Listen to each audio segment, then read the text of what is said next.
রাত 10টা নাগাদ কাঁধে একটা জাল নিয়ে গ্রামের সরু রাস্তা ধরে টুকটুক করে হেঁটে যাচ্ছে রহিম। আজকের রাতটা কেমন অদ্ভুত এক নীরবতা পালন করছে। সেই সঙ্গে আকাশেও কোনো চাঁদ নেই, যেন এক গভীর অমাবস্যা ঘিরে রেখেছে চারপাশ। বাংলাদেশের নোয়াপাড়া নামক একটি ছোট্ট গ্রামে বাস করে রহিম। সেই গ্রামের একদম কোল ঘেঁষে বয়ে চলেছে কুলাই নামের একটি মাঝারি নদী।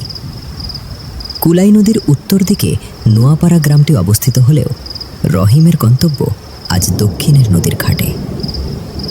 কুলাই নদীর দক্ষিণ দিকে গ্রামবাসীরা খুব একটা যায় না বলে সেখানে বেশ বড় বড় মাছ পাওয়া যায়, আর সেই মাছের লোভেই আজ সেদিকটায় যাচ্ছে রহিম।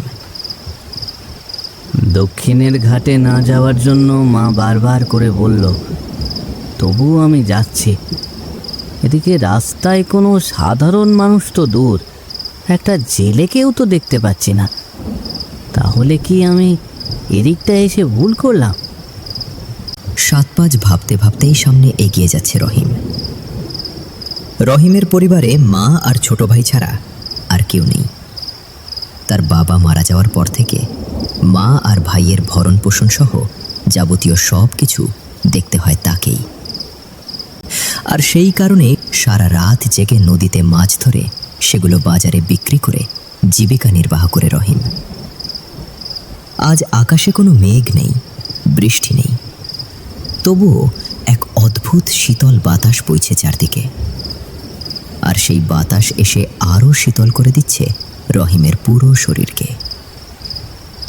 গ্রামবাসীরা বলে রাত নামার সঙ্গে সঙ্গেই নাকি এই দক্ষিণের রাস্তা আর নদীর ঘাট ভয়ঙ্কর নীরব হয়ে যায়।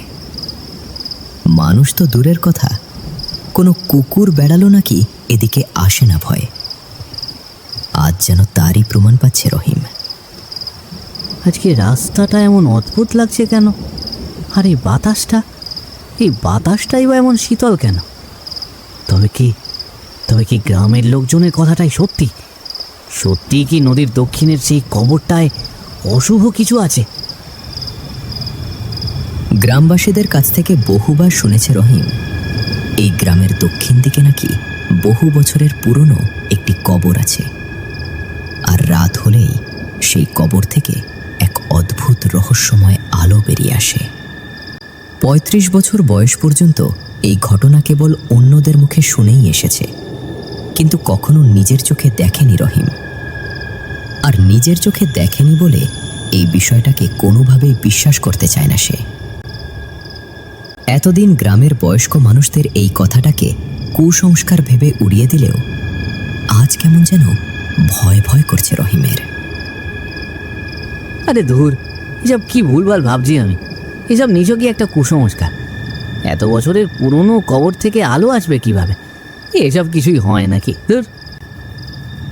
নিজের মনকে এভাবেই বারবার বোঝানোর চেষ্টা করতে লাগলো রহিম, কিন্তু তবুও এক অজানা কারণে বারবার বুকের ভেতরটা ধুকপুক করে উঠছে তার।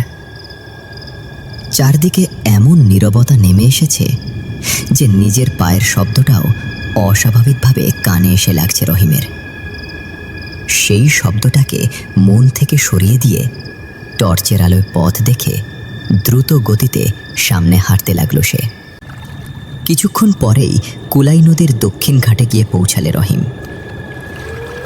চারপাশে ঘুটঘুটে অন্ধকার, শুধুমাত্র দূর থেকে খানিক বাদে বাদেই ভেসে আসছে শেয়ালের ডাক।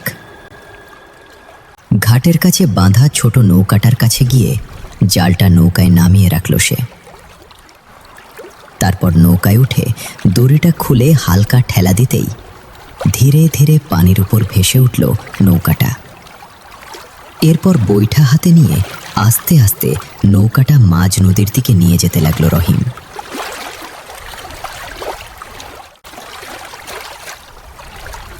নদীর পানিটা যেমন অস্থির অস্থির লাগছে কেন? ঢেউও যেন কিছুটা বেশি। তবে মনে হচ্ছে এখানটায় বেশ মাছ আছে। আর যদি কয়টা বড় মাছ জালে উঠে আসে, তাহলে কাল বাজারে ভালো দামে বিক্রি করলেই করিমের স্কুলের বেতনটা দিতে পারব। রহিম জালের দড়িটা শক্ত করে ধরে ধীরে ধীরে উপরের দিকে টানতে যাবে, ঠিক তখনই তার চোখ হঠাৎ আটকে গেল দূরের এক অদ্ভুত আলোর দিকে। আলোটা খুব বেশি উজ্জ্বল নয়, ম্লান নীলচে আলো, যেন কুয়াশার ভেতর থেকে বেরিয়ে আসা কোনো রহস্যময় জ্যোতি। নদীর কালো পানির উপর সেই আলো পড়তেই পানির ঢেউয়ের সঙ্গে হালকা কাঁপতে কাঁপতে বারবার প্রতিফলিত হচ্ছে। জালটা টানা বাদ দিয়ে কিছুক্ষণ স্থির হয়ে সেদিকেই তাকিয়ে রইল রহিম। এটা কিসের আলো? আলোটা বেশ ক্ষীণ কিন্তু উজ্জ্বল, ঠিক যেন কোনো লণ্ঠনের আলো। তবে কি এদিকে কি কেউ এসেছে? টর্চের আলো জ্বালিয়ে একভাবে আলোটার দিকে খানিকক্ষণ তাকিয়ে থাকার পর রহিম লক্ষ্য করল আলোটা যেন একটা জায়গাতেই স্থির হয়ে আছে, একটুও নড়ছে না। যা দেখে ভীষণ উদ্বিগ্ন ও কৌতূহলী হয়ে উঠল সে। আলোটার দিকে যত তাকাচ্ছে ততই যেন বিস্মিত হয়ে পড়ছে রহিম। সেই সঙ্গে মাথার ভেতরে নানান ধরনের চিন্তা ঘুরপাক খেতে লাগলো তার। কি এই আলোটা তো মনে হচ্ছে ওদিক থেকেই আসছে, যেদিকে সেই পুরনো কবরটা আছে। ঘটনা কি? সেখানে কি তবে কোনো গোপনীয় কাজ হয়? ব্যাপারটা তো আমাকে দেখতে হচ্ছে। ব্যাপারটা আসলে কি সেটা বোঝার জন্য আর এক মুহূর্তও দেরি না করে নৌকা চালিয়ে সেদিকেই চলতে লাগলো সে।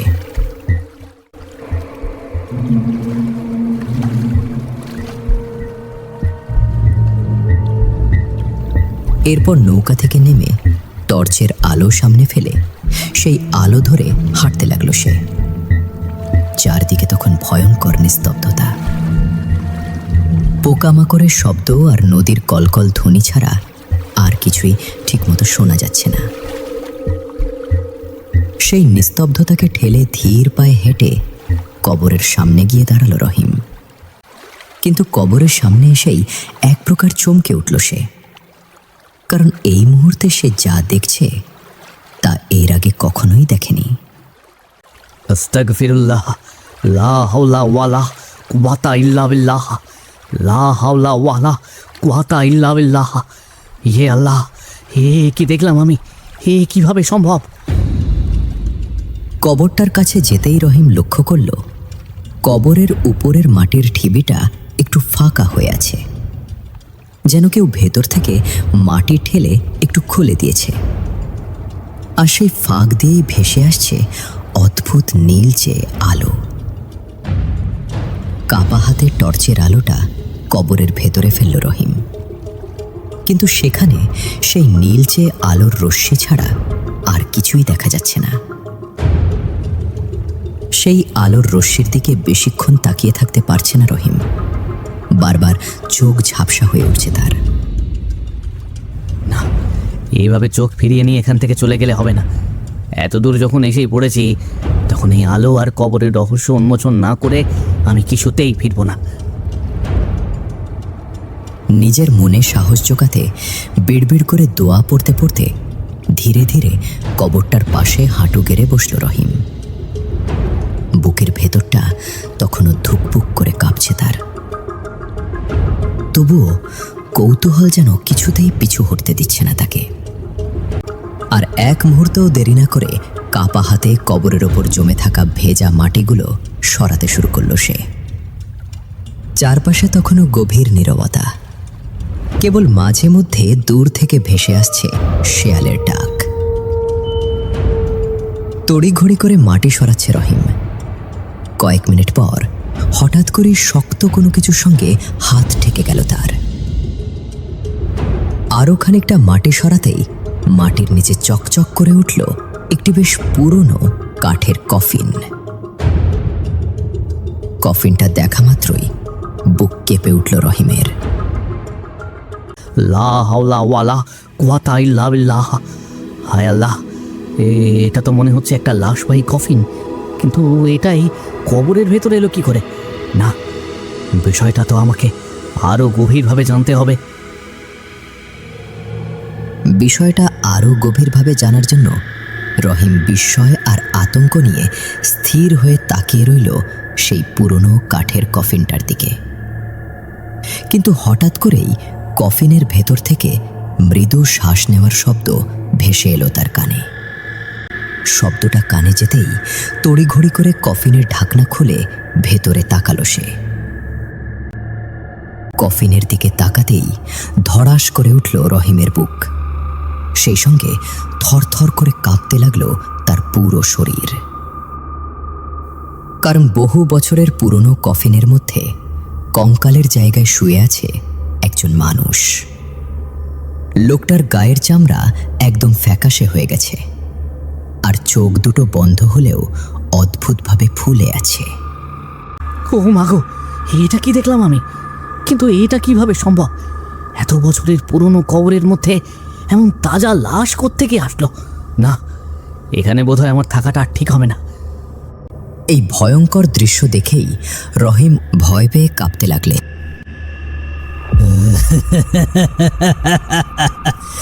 কিরে, আমার এখান থেকে বের না করেই তুই চলে যাবি?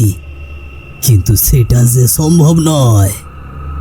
আগে আমার এই কবর থেকে উদ্ধার কর, তারপর না হয় চলে যাস।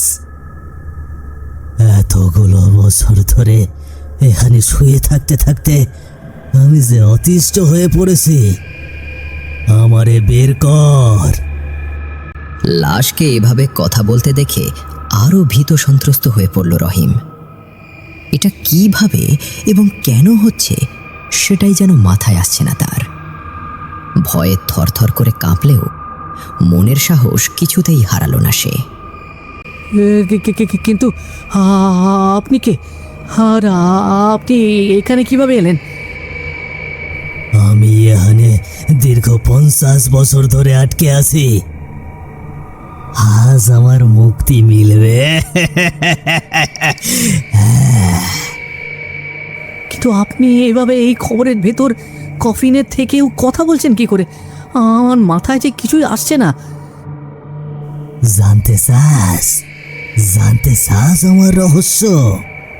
খুব জানার ইচ্ছা তোর, তাই না? তবে শোন। অনেক বছর আগে এই নোয়াপাড়া গ্রামে ভিন দেশ থেকে এসেছিল লোকটি। এরপর গ্রামের দক্ষিণে নদীর ঘাটে ঠিক এই জায়গাটাতেই তাঁবু খাটিয়ে থাকতে শুরু করে সে। সারাদিন গ্রামে ঘুরে ঘুরে বাচ্চাদের বিভিন্ন জাদু দেখাতে শুরু করলো লোকটি। এভাবেই কেটে গেল বেশ কয়েক মাস। আর এই কয়েক মাসেই গ্রামের বাচ্চা কাচ্চা থেকে শুরু করে মহিলারাও ভক্ত হয়ে গেল লোকটির।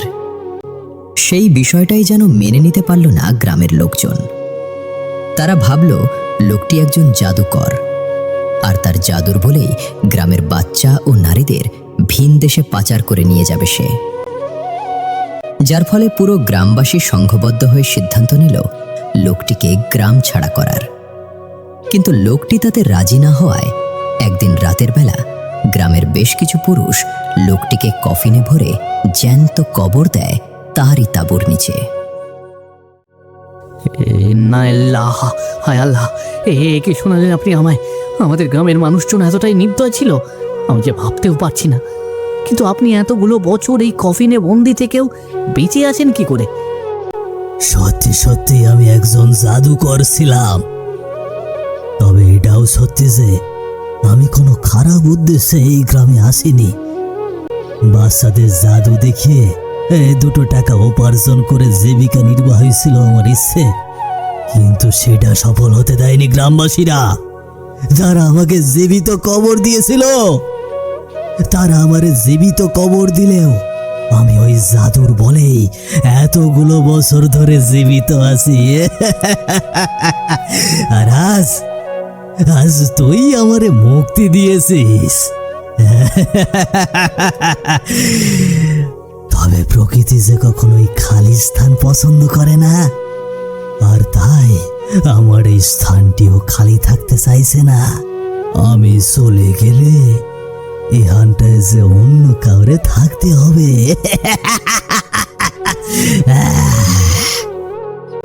লোকটির এরূপ রহস্যময় কথা যেন কিছুতেই বুঝতে পারছে না রহিম। মানে এই আপনি কি বলছেন?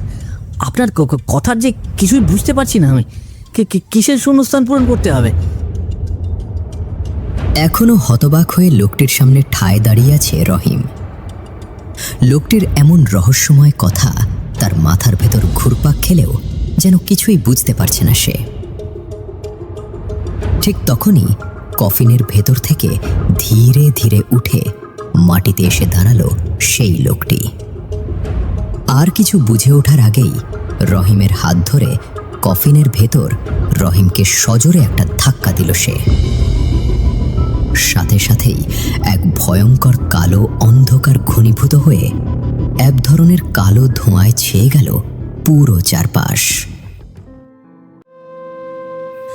সকাল সকাল রহিমের বাড়িতে হইচই শুনে সেদিকে এগিয়ে যায় কিছু গ্রামবাসী।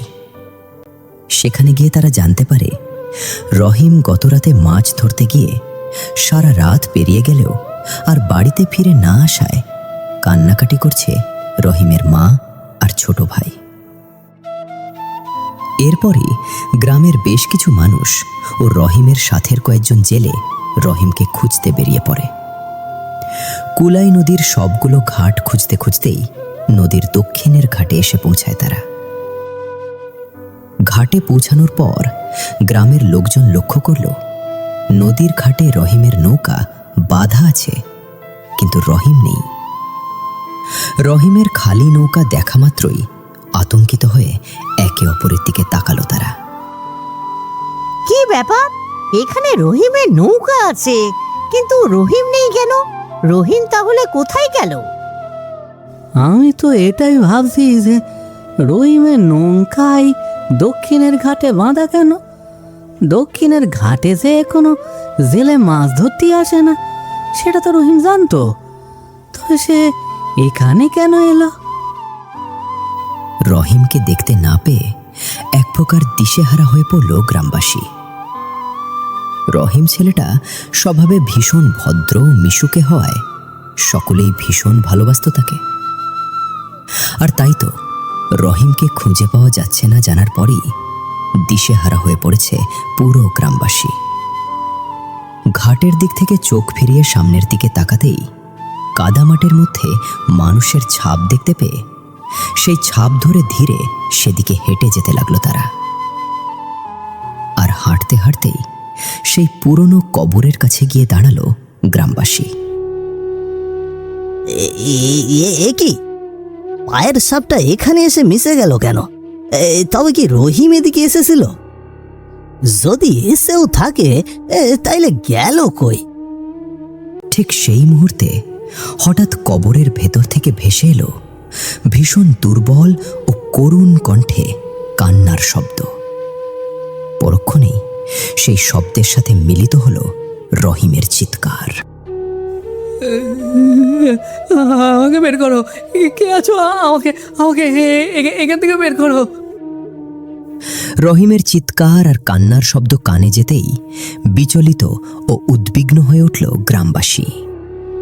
হায় আল্লাহ, এ যে রহিমের চিৎকার! তবে কি রহিম এই কবরের ভেতরে আছে? কিন্তু কিন্তু এটা কিভাবে সম্ভব? ঘটনা যেটাই ঘটুক, আমার মনে হচ্ছে আমাদের আর এখানে থাকাটা ঠিক হবে না। চলো চলো চলো সবাই। এরপর আর এক মুহূর্ত কবরের পাশে দাঁড়িয়ে না থেকে সেখান থেকে চলে গেল গ্রামবাসী সকলেই। সেদিনের পর থেকে আর কখনোই কেউ ভুল করেও বিকেলের পর নোয়াপাড়া গ্রামের কুলাই নদীর দক্ষিণের ঘাটে আসেনি।